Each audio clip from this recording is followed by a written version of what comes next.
Hi everyone, my name is Nadi Bhatnagar and welcome you all in this channel. तो आज के video में क्या सीखेंगे, देखो आज हम करने वाले हैं क्लास 7th का इंग्लिश का chapter uncle पॉजर leaves for work. यहाँ जो राइटर हैं जिन्होंने चैप्टर पूरा बनाया है, बेसिकली उनके एक अंकल थे, ठीक है। अंकल कौन थे? अंकल पॉजर, ठीक है। और उनके साथ क्या होता था, वो जब भी अपने काम पे जाते थे वो लेट हो जाया करते थे। और लेट होने का कारण कौन होता था? वो नहीं, वो सबको ब्लेम करते थे। कारण तो वो खुद ही होते थे बेसिकली, लेकिन वो ब्लेम किसको करते थे? पूरी फैमिली को ब्लेम करते थे। तुम्हारी वजह से लेट हो गया, तुम्हारी वजह से लेट हो गया है, इस वजह से, उस वजह से। So this is what the story is about. तो चलो शुरू करते हैं अपने वीडियो को। We all get delayed for various reasons. हम सब कई बार लेट हो जाते हैं, इसके बहुत सारे कारण होते हैं। होता है ना, कई बार हम स्कूल के लिए लेट हो जाते हैं, कई बार हम ऑफिस के लिए लेट हो जाते हैं। इसके बहुत सारे कारण होते हैं। Sometimes the reasons are true. कई बार क्या होता है भाई, रीज़न ट्रू ही होते हैं, है ना। कोई जेन्युइन रीज़न होता है जिसकी वजह से हमें देर हो जाती है। And sometimes we are at fault. और कई बार क्या होता है, गलती हमारी होती है। जैसे मम्मी उठा रही हैं आपको, सोने से उठा रही है ना सुबह कि भाई उठ जाओ, स्कूल के लिए उठ जाओ। अगर आप सुन ही नहीं रहे तो गलती किसकी है? आपकी। लेकिन कई बार क्या हो सकता है कि भाई सब सोते ही रह गए, मम्मी पापा भी नहीं उठे, तो भाई बच्चे की तो गलती नहीं होती। तो कई बार हमारी गलती नहीं होती, जेन्युइन रीजन्स होते हैं। और कई बार क्या होता है, हमारी ही गलती होती है। फॉर कॉजिंग द डिले, यानी कि डिले करने के लिए हमारी गलती होती है। And we all give excuses. और हम सब क्या देते हैं? फिर बहाने बनाते हैं ना, इसकी वजह से लेट हो गया, ऐसे लेट हो गया, फॉर बीइंग लेट, और सिंपली पे द प्राइस फॉर इट। और कई बार हमें इस बात का जुर्माना भी भुगतना पड़ता है। तुम सोचो, तुम लोग स्कूल लेट पहुँचोगे तो क्या होगा? आपको पनिशमेंट मिलेगी ना। तो होता है ना, कई बार लेट पहुँचने पर हमें उसका प्राइस भी पे करना पड़ता है। मतलब ऐसा नहीं कि पैसे देने पड़ते हैं हमें, उसके बाद पनिशमेंट मिल जाती है। कई बार ऑफिस में कोई लेट पहुँचेगा तो बॉस की डांट भी खानी पड़ सकती है। This is what it means, right. अब क्या होता है इन दिस स्टोरी, इस कहानी में, which is an extract from 3 Men in a Bumble। अब ये क्या है? ये एक बहुत बड़ा नॉवल है, ठीक है। उस नॉवल में से छोटा सा पोर्शन निकाला हुआ है। तो वो उस चीज़ को, ये बस यहाँ पर एक तरीके से इस चैप्टर को आपको एक छोटा सा एक्सट्रैक्ट ही है जो पढ़ाया जाएगा इस चैप्टर में, ठीक है। We witness a morning in the life of uncle Podger. अब हम देखेंगे अंकल पॉजर की ज़िंदगी की एक सुबह, है ना, उसके बारे में हमें दिखाया जाएगा कि कैसे अंकल पॉजर ऑफिस के लिए लेट हो रहे हैं, क्या क्या सीन वहाँ क्रिएट होगा। ये सब कुछ हम जो है इस वीडियो में सुनेंगे। Who for various reasons invariably gets delayed every day. और अलग अलग रीजंस की वजह से वो बेचारे रोज़ ही लेट हो जाया करते थे। And blames everyone but himself for missing the train. सबको ब्लेम करते थे, खुद को ब्लेम नहीं करते थे ट्रेन मिस करने के लिए। उनकी ट्रेन मिस हो जाती होगी, अर्ली मॉर्निंग वो ट्रेन से जाते हैं, उनकी ट्रेन मिस हो जाती है, फिर कहते हैं कि तुम्हारी गलती की वजह से ट्रेन छूट गई आज, तुम्हारी वजह से छूट गई, एंड सो ऑन। तो चलो स्टार्ट करते हैं अपने चैप्टर को। From my uncle Podger's house to the railway station was an 8 minutes walk. मेरे अंकल पॉजर थे, मतलब बेसिकली जो राइटर हैं उसके चाचा हैं, ठीक है। तो कहते थे कि मेरे जो चाचा थे अंकल पॉजर, उनके घर से जो ट्रेन थी वो 8 मिनट का रास्ता था, मतलब रेलवे स्टेशन का। What my uncle always said, मेरे अंकल हमेशा क्या कहा करते थे? Allow yourself a quarter of an hour to take it easy. और वो दूसरों को क्या सलाह दिया करते थे कि भाई 15 मिनट पहले अपना काम स्टार्ट कर लिया करो, कम से कम, है ना। आसान रहता है ऐसा, जैसे कि भाई अगर हम टाइम पे स्टार्ट कर दें। सलाह तो बहुत देते थे, खुद फॉलो नहीं करते थे, है ना। यही दिखाएंगे इसमें। What you always did was to start 5 minutes before the time and run. लेकिन खुद क्या करते थे काम को, जो दूसरों को कह रहे हैं ना कि 15 मिनट पहले शुरू हो जाया करो, या 15 मिनट पहले अपना काम स्टार्ट कर दिया करो, खुद 5 मिनट पहले स्टार्ट करते थे और फिर भागते थे एकदम से। आई डू नॉट नो, मुझे नहीं समझ में आता है, मुझे नहीं पता वाई, बट क्यों ऐसा होता था। But this was the custom of the suburb. Suburb का मतलब यहाँ पर क्या है? An area outside the city with the people live. एक ऐसी जगह जो शहर के थोड़ा बाहर हो, बाहर वाली जगह नहीं होती है, जैसे कुछ टाउन टाइप या थोड़ा गांव टाइप, ऐसा समझ लो, जो एग्जैक्टली शहर ना हो, वो थोड़ा सा बाहर रहा करते थे, वहाँ से उपनगर जिसे हम बोला करते हैं। तो वो जगह का ना एक तरीके से लोगों का ना दिमाग ऐसे चलता था, सब लेट लतीफ़ थे, सब एकदम लास्ट में भागा करते थे अपने काम पर। Many stout city gentleman lived eight ailing in those days. अब वो कहते हैं कि बहुत सारे ना हट्टे कट्टे जेंटलमैन रहा करते थे, हट्टे कट्टे आदमी रहा करते थे इलिंग में। इलिंग जगह का नाम है, ठीक है। इलिंग मतलब a major suburban district of west London England. मतलब ये तो तुम्हें पता है, इंग्लैंड की एक जगह है, ठीक है। इसको तो याद कर लेना। तो इलिंग अभी लेके चलेंगे। तो इलिंग जगह में क्या होता था उस समय? हट्टे कट्टे लोग रहा करते थे। एंड आई बिलीव, मेरा विश्वास है, राइटर कहते हैं, सम लिव देयर स्टिल। अभी भी वहाँ पे कुछ तो ऐसे लोग रहते ही होंगे। And caught early train to town. और सुबह सुबह की ट्रेन भी पकड़ते होंगे टाउन के लिए, बेसिकली उनको टाउन जाना होता होगा तो उसके लिए ट्रेन पकड़ते होंगे, ठीक है। They all started late. और वो सारे स्टार्ट करते थे देरी से, है ना। सारे लेट लतीफ़ रहा करते थे उस समय वहाँ पे। ये किस्सा सुना रहा है बेसिकली ये बच्चा ना, कि ये राइटर जो है किस्सा सुना रहा है अपने अंकल का, ठीक है।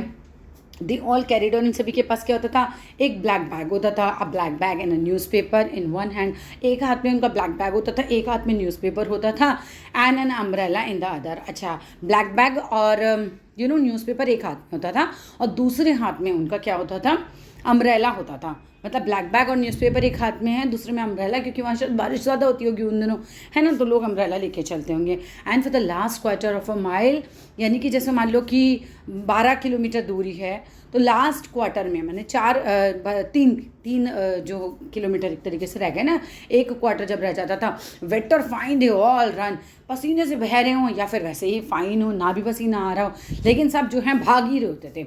ठीक है, मतलब तुम्हें घूम फिर के ना समझाया ये जा रहा है कि सब लोग लटीफ थे, सब लास्ट में भाग रहे होते थे, एक हाथ में अम्ब्रेला होता था, दूसरा हाथ में बैग और न्यूज़पेपर होता था, सब पसीने से या तो नहा रहे होते थे या किसी किसी को पसीना नहीं भी आ रहा होता था, लेकिन सब भाग रहे होते थे उस समय। ये सीन आपको बताया जा रहा है।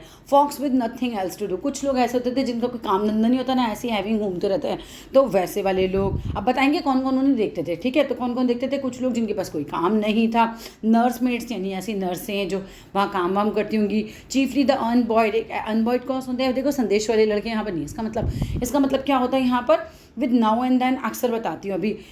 परम्बुलेटिंग कॉस्टमोंगर्स एडेड, बेसिकली क्या है यहाँ पर कि कुछ ऐसे लड़के जो जैसे वो नहीं होते सब्जी वब्जी वालों के साथ काम करते हैं, वो होते थे। और पैरम्बुलेटिंग का मतलब क्या होता है कि वॉकिंग और ट्रैवलिंग थ्रू और अराउंड द प्लेस स्लोली, ऐसे ही कुछ लोग वहाँ पे जो वॉक कर रहे होते थे। और कस्टमोंगर्स का मतलब क्या होता है बच्चे, कस्टमोंगर्स का मतलब होता है पर्सन हु सेल्स गुड्स, जो सामान बेचते थे, स्पेशली फ्रूट्स और वेजिटेबल्स बेचते थे हैंड कार्ट पे, यानी कि ठेलों वगैरह पे, स्ट्रीट पर जो इस तरह के बेच रहे होते थे, उनके साथ जो लड़के वड़के होते थे वो लोग भी वहाँ पर होते थे, ये सारे लोग वहाँ पे होते थे। Of a fine morning to watch them pass, और वो अच्छी सी सुबह में लोगों को गुजरते हुए देखने के लिए लोग सब वहाँ इकट्ठे होते थे, दिखते थे, बेसिकली इकट्ठे होते थे। ऐसा तो नहीं है यहाँ पर इन्हीं को देखने आते होंगे, बट स्टिल वहाँ पे होते होंगे तो इन लोगों को देखते ही होंगे। And gather on the common, मतलब cheer the most deserving, sorry, and would gather on the common, मतलब उस जगह पे of the fine morning to watch them pass and cheer the most deserving। अब सब भाग रहे हैं तो वो भी मज़ा लेते थे, हाँ हाँ हाँ तुम भागो भागो भागो और भागो, फिर तुम आगे निकल गए, सो ऑन। ठीक है, चेयर करते थे, वेरी गुड सर आप तेज़ निकल गए, तो ऐसा करके ये लोग जो होते हैं कमेंट पास करते होंगे वहाँ पे उन लोगों की तरफ। ठीक है, it was not a slowly show is practical. अब ये कोई ऐसा शो इज प्रैक्टिकल तो था नहीं, ऐसा कोई खेल तमाशा तो हो नहीं रहा होता था, क्योंकि कोई इतना मज़ेदार चीज़ थोड़ी है, बस सब लोग ऑफिस के लिए भाग रहे हैं, तो ये कोई ऐसा शो इज प्रैक्टिकल तो था नहीं। They did not run well, वो तो अच्छे से भागते भी नहीं थे। They did not even run fast, वो तेज़ भी नहीं भाग पाते, तो मोटू चोटू होते होंगे ना तो तेज़ भी नहीं भाग पाते होंगे, बट दे वो अर्नेस्ट। लेकिन वो क्या थे, अर्नेस्ट का मतलब बच्चे क्या होता है, अर्नेस्ट का मतलब होता है जो अपने काम में निपुण हो, basically, right. Showing deep sincerity, अपने काम में वो बहुत ज़्यादा ही सिंसियर थे, बेसिकली सब अपनी अपनी पूरी कोशिश कर रहे होते थे ट्रेन पकड़ने के लिए, डिड देयर बेस्ट, यानी अपना बेस्ट दे रहे होते थे। The exhibition appealed less to one's sense of art. अब इस तरह की एग्जीबिशन जो है किसी के सेंस ऑफ आर्ट को तो कोई खास क्या ही अपील करेंगी, इसमें कोई कला तो है नहीं भागने में। And then to one's natural admiration, यानी कि बस नेचुरली एक तारीफ निकलती थी फॉर कॉन्शियस एफर्ट, कि भाई सब लोग जो हैं बहुत ही ज़्यादा एफर्ट मार रहे हैं, ये बस यहाँ पर ऐसा कुछ खास इसका है ही नहीं। It was not that my uncle did not rise early enough, ऐसा नहीं था कि अंकल सुबह जल्दी नहीं उठते थे। It was that troubles came to him at the last moment, ज़िंदगी की कहानी ये थी उनकी कि सारी मुसीबतें लास्ट में ही आ जाती थी उनके पास। The first thing he would do after breakfast, पहला काम क्या होता था ब्रेकफास्ट के बाद, he would to be to losers newspaper, उनका अखबार ही खो जाता था।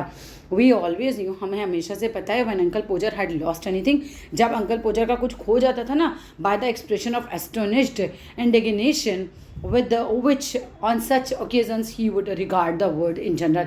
होता क्या था, खो इनसे जाता था, ठीक है, इनकी गलती होती थी, लेकिन फेस के एक्सप्रेशन ऐसे आश्चर्य वाले होते थे, गुस्से वाले होते थे, कहाँ गया है ना, मुझे तो पता ही नहीं है, मिल ही नहीं रहा है, और सबको एक तरीके से रिगार्ड करते थे, बेसिकली सबको डांटते थे यहाँ पर, है ना, तुम्हारी वजह से खो गया, तुम्हारी वजह से खो गया है, तुमने कहाँ रखा है, and so on. It never occurred to my uncle Podger, uncle Podger के पास तो कभी ऐसा हुआ ही नहीं टू से टू हिमसेल्फ, का अपनी गलती उनको दिखाई दी हो, उन्होंने अपने लिए कभी बोला कि मेरी गलती है। I am a careless man, वो कभी नहीं बोलते थे कि मैं केयरलेस मैन हूँ, आई लूज़ एवरीथिंग, मैं हर चीज़ खो देता हूँ, I never know where I have put anything, मुझे कभी पता ही नहीं चलता मैंने चीज़ें कहाँ रख दी हैं। I am quite incapable of finding it again, मैं बिल्कुल इनकैपेबल हूँ किसी चीज़ को पाने के लिए, है ना, for my self. In this respect अब इस मुद्दे पे बात की जाए तो आई must be a perfect nuisance, मतलब इस तरीके से देखा जाए कि मैं इतना भुलक्कड़ हूँ, चीज़ें खो देता हूँ और मैं ही सब चीज़ों का कारण हूँ। एवरीबडी अबाउट मी, जो भी मतलब मेरे आसपास हैं, I must be a perfect nuisance, हर एक के लिए मैं एक न्यूसेंस हूँ, एक कारण हूँ परेशानी का। I must set to work, भाई मुझे ठीक से काम करना चाहिए, एंड चेंज माई सेल्फ, मुझे बदलना चाहिए। लेकिन वो ऐसा कभी कहते नहीं थे, ये सब होना चाहिए था पर ऐसा कभी होता नहीं था। अंकल पोजर को अपने अंदर गलती दिखाई नहीं देती थी। ऑन द कंट्रेरी, बल्कि इसके विरोध में उल्टा क्या होता था, by some peculiar course of reasoning, अजीब अजीब से रीजनिंग दिया करते थे, अजीब अजीब से कारण बताया करते थे खुद को, that he had convinced himself, खुद को कन्विंस कर लेते थे कि मेरी गलती नहीं है, इसकी गलती है, उसकी गलती है, उसकी गलती है, उसकी वजह से ऐसा हुआ, खुद को ही कन्विंस कर लेते थे that what ever he has lost a thing it was everybody else fault, कि भाई दूसरों का ही फॉल्ट है, दूसरों की गलती है इसमें इन the house, but his own, उनकी कोई गलती नहीं है। I had it in my hand, मैंने तो अपने हाथ में ही रखा था, हियर नॉट अ मिनट एगो, मतलब 1 मिनट पहले ही तो मेरे हाथ में था, कहाँ गया, ही वुड एक्सप्लेन, वो चिल्लाते हैं 1 मिनट पहले की भी बात नहीं है और मेरे हाथ में ही था और कहाँ चला गया, वो ऐसे चिल्ला रहे होते थे। तो फ्रॉम दिस टोन, उनकी टोन से क्या लगता था, यू वुड हैव थॉट, तुम ये सोच सकते हो that he was living surrounded by conjurers, ऐसा लगता था जैसे वो जादूगरों के बीच में रह रहे हैं, कि कोई जादू से उनकी चीज़ गायब कर देता होगा। बेसिकली खुद ही तो खो देते थे और फिर ऐसे बात करते थे जैसे किसी ने जादू से खो दिया हो, with spirited away things from him merely to irritate him, ऐसा जादू टोना वाले भूत लोग जो होते हैं ना, इनको चिढ़ाने के लिए, इनको इरिटेट करने के लिए इनके हाथ से वो चीज़ें ले लेते हों और गायब कर देते हों। Could you have left in the garden, my aunt would suggest, मेरी चाची आके कहती थी मतलब अंकल पुजर को कि भाई ऐसा तो नहीं है अपने गार्डन में छोड़ दिया हो अखबार वगैरह या जो भी चीज़ है, व्हाट शुड आई, हाँ अखबार की तो बात हो रही है, what should I want to leave in the garden for, भाई गार्डन में क्यों छोड़ूंगा। अंकल पुजर को थोड़ा गुस्सा आ जाता है, फिर बोलते हैं गार्डन में क्यों छोड़ूंगा, I don't want the paper in the garden, मुझे गार्डन में तो पेपर की ज़रूरत है ही नहीं, I want the paper in the train with me, भाई पेपर तो मुझे ट्रेन में चाहिए अपने साथ, you haven't put in the your pocket. अब चाची को लगता है भाई इन्होंने पॉकेट में तो नहीं रख लिया, तो बोलते फोल्ड करके पॉकेट में तो नहीं रख लिया जी आपने, do you think I should be standing at 5 minutes to 9 looking for it, I had it in my pocket all the while. क्या तुमको लगता है कि कोई चीज़ अगर मेरे पॉकेट में है, फोल्ड करके मैंने रख रखी है, उसके लिए 9 बजने में 5 मिनट पे मैं यहाँ खड़ा हुआ हूँगा, खुद ही नहीं निकालूंगा बेसिकली पॉकेट में से, तो इनका मतलब ये होता है कि मेरी पॉकेट में नहीं है भाई, मेरे पास होती तो मैं निकाल नहीं लेता, यहाँ क्यों खड़ा होता, 9 बजने में 5 मिनट हो रहे हैं बेसिकली, तो इनको लेट हो रहा होता है। हियर समबडी वुड एक्सप्लेन, यहाँ कोई एक्सप्लेन करता है फिर उस समय में, उस सिचुएशन में, व्हाट इज दिस। अब अंकल पुजर बोलते हैं कि कोई मुझे बताएगा हो क्या रहा है, and hand me a paper from somewhere neatly folded, और कहीं से मुझे पेपर ला के देगा अच्छे से फोल्ड करके। I do wish people would leave my things alone, मैं तो इच्छा रखता हूँ कि काश लोग मेरी चीज़ों को छोड़ दें। अब अंकल पुजर खामा में ना इतना सीन क्रिएट कर रहे हैं, खुद की गलती हो रखी है लेकिन सब पे ब्लेम लगाए जा रहे हैं। ही वुड ग्रॉल, वो चिल्लाते थे, स्नैचिंग एट अस सेवेजली, अभी कोई न्यूज़पेपर देता था उनके हाथ में तो क्या करते थे, बिल्कुल जंगलियों की तरह उनके हाथ से खींच लेते थे। He would open his bag, और ओपन करते थे अपना bag and put it in it, उसको रख लेते थे अखबार को, एंड देन गैलेंसिंग एट इट, उसको ऐसे घूर के देखते थे जिसने पेपर दिया हो। ही वुड पॉज, वो अपने आप को चुप कराते थे, अंकल पुजर बोलते नहीं थे, गुस्से में देखते थे, बेसिकली स्पीचलेस हो जाते थे with the sense of injury, ऐसे जैसे मैं तो परेशान ही हो गया हूँ तुम लोगों से। ऐसा होता नहीं, डैडी लोग कभी गुस्से में देखते हैं और कुछ बोलते नहीं, आंखें से घूरते हैं, बस ऐसे ही। What is the matter, my aunt would ask, मेरी आंटी उस समय पूछा करती थी भाई क्या हो गया है ना। द डे बिफोर यस्टरडे आप एक्सप्लेन करते हैं अंकल पुजर, परसों भी हुआ था, ही वुड आंसर, वो आंसर करते हैं। To hurt even to shout, और इतने ज़्यादा आहत होते हैं उनका अखबार नहीं मिलने से, परसों भी यही हुआ था है ना, और वो बोल भी नहीं पा रहे होते हैं। थ्रोइंग द पेपर डाउन, फिर पेपर निकालते हैं ऑन द टेबल, पेपर को फेंक देते थे, ठीक है, ऐसा करते थे। If only sometimes it had been yesterday, अभी ऐसा हो जैसा परसों हुआ था तो कभी कभार हो तो माने चलेगा, लेकिन it would have been a change, तो भी कोई चेंज हो, बट इट वॉज ऑलवेज, लेकिन हमेशा ऐसे होता है जैसे कि परसों हुआ था, परसों भी यही हुआ था, आज भी ये हुआ, मेरा पेपर खो गया, तुम लोगों ने खो दिया, मुझे नहीं मिलता, ऐसे अंकल पुजर शुरू में चाहते हैं। We would find it for him eventually, हम लोग क्या करते थे, इसी बीच जब तो वो चिल्ला रहे होते थे ना, हम लोग घर के जो मेंबर होते थे फटाफट उनके लिए उनकी चीज़ें ढूंढ लाते थे। एज ऑफन एज, अक्सर यही होता था, not he was sitting on it, कई बार तो ऐसा भी होता था वो खुद ही उस पेपर पे बैठे होते थे, उनकी चीज़ों पे बैठे होते थे, and then he would smile, फिर वो स्माइल करते थे, नो नो नो, जेन्युइनली नहीं करते थे, वो कैसी स्माइल होती थी जैसे कि देखो यहाँ पर तुम्हें मीनिंग भी दे रखा है। कैसी स्माइल होती थी? इन अ फ्रेंडली और चेयरफुल मैनर में नहीं करते थे, वो तो गुस्से में करते थे, but with a wearyless that comes to a man who feels that fate has cast us lot among a band of hopeless fools. ऐसे स्माइल देते थे जैसे वो थक गए हो हम सबसे, जैसे उन्हें ये लगता हो कि हम सब बेवकूफ़ों के बीच में वो आके कहाँ फंस गए, वो वाली स्माइल होती थी उनके चेहरे पर। ठीक है, but it was always the table. नहीं, ये तो हो गया था हमारा। He would not comes on a man who feels that a fate. हाँ, ये तो हो गया था among hopeless fools. All the time हमेशा क्या होता है, right in front of his nose, उनकी नाकों के आगे गुस्सा ही रहता था basically. He would not finish the sentence, वो फिनिश ही नहीं करते थे sentence. He प्राइडेड himself on a self control. और क्या करते थे, जैसे होता ना, मैं तुम्हें, और मैं चुप हो जाऊँ बिल्कुल, है ना, तो मैं क्या दिखा रही हूँ कि मेरे अंदर कितना सेल्फ कंट्रोल है, मैंने बोला नहीं, खराब बात बोलना चाह रही थी, तो ये भी ऐसे एक्ट किया करते थे। दिस सेटल्ड, अब ये सब कुछ सेटल हो जाता था, he would start for the hall. फिर वो लोग क्या करते थे, सब लोग ना हॉल में इकट्ठा होते थे, उनका ही होता था। Where it was the custom of my aunt Maria, जो चाची थी, वो क्या होता था, वो इकट्ठी होती थी अपने बच्चों के साथ वहाँ पे, रेडी टू से गुड बाय टू हिम। और जब अंकल पोचर ऑफिस जहाँ आया करते थे तो उनको गुड बाय करने के लिए वहाँ पर सब लोग इकट्ठे होते थे। वन ऑफ देम क्या होता था, of course was sure to be missing, बच्चा भी मिस हो जाता था। इतने सारे लोग थे घर में कि एक आधा बच्चा भी ऐसा होता था कि वहाँ पर नहीं है, फिर सारे उसको ढूंढने निकल जाते थे। This moment this was notice, जैसे ही पता चलता था अरे एक बंदा कम है इनमें से, तो ऑल द अदर 6 जो भी 6 मेंबर होते थे, विद एन इंस्टेंस हेजिटेशन, मतलब कोई हेजिटेशन नहीं होती तो फटाफट सब घूम ढूंढने निकल जाते थे। अगले को वुड स्कैटर विद अ बूफ, चीखते थे टू फाइंड इट, कि कहाँ हो कहाँ हो कहाँ हो, आवाज़ मारते थे। इमीडिएटली आफ्टर दे वर गोन, जैसे वो लोग चले जाते थे, it would turn up by it self from somewhere quite near, वो कहीं से वो बंदा तो आ जाता था, है ना, पास में ही कहीं होता होगा, तो always with the most reasonable explanation for its absence. और वो हमेशा बोलता था कि मैं यहाँ गया था वहाँ गया था, कोई भी रीजनेबल सा एक कारण बता देता था कि मैं इसलिए इकट्ठा नहीं हुआ था, मैं इसलिए नहीं था। फिर क्या होता है इसके बाद,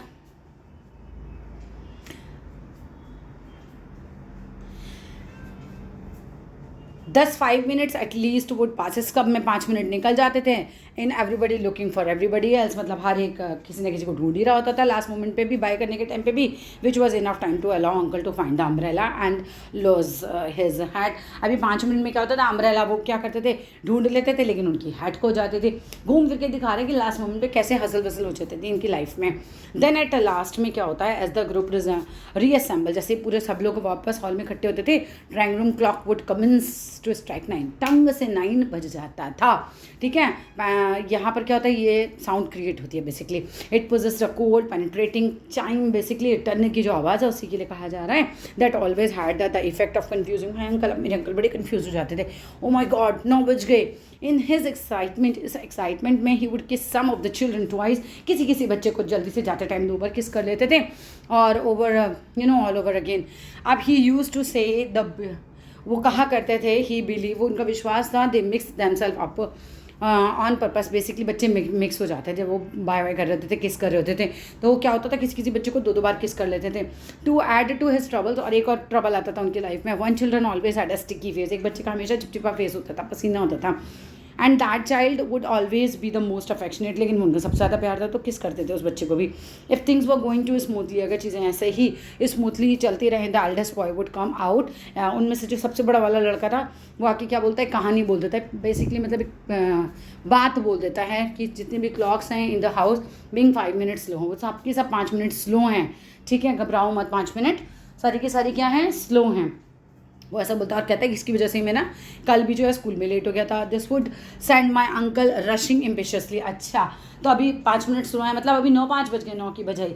अभी अंकल जी तो एकदम तेज़ भागने लग जाते हैं, फिर वहाँ से जाते हैं गेट की तरफ, where he would recollect that he had with him neither his bag nor his umbrella. 5 minute तो ऑलरेडी लेट हो गए, 9:05 हो गए हैं, और बेसिकली अब उन्हें याद आता है अरे अम्ब्रेला तो छूट गया, घर पे बैग छूट गया, अम्ब्रेला छूट गया। All the children that my aunt could not stop would charge after, सब उनके पीछे पीछे भागते हैं सब चीज़ें लेकर।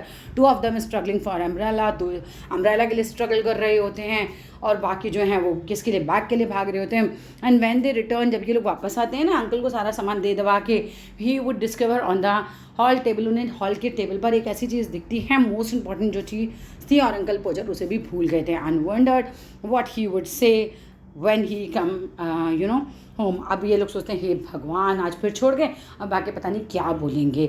ठीक है, that's all in this video. अगर वीडियो अच्छा लगे तो ज़रूर बताइएगा, लाइक कीजिएगा, शेयर कीजिएगा, चैनल को सब्सक्राइब कीजिएगा। Thank you.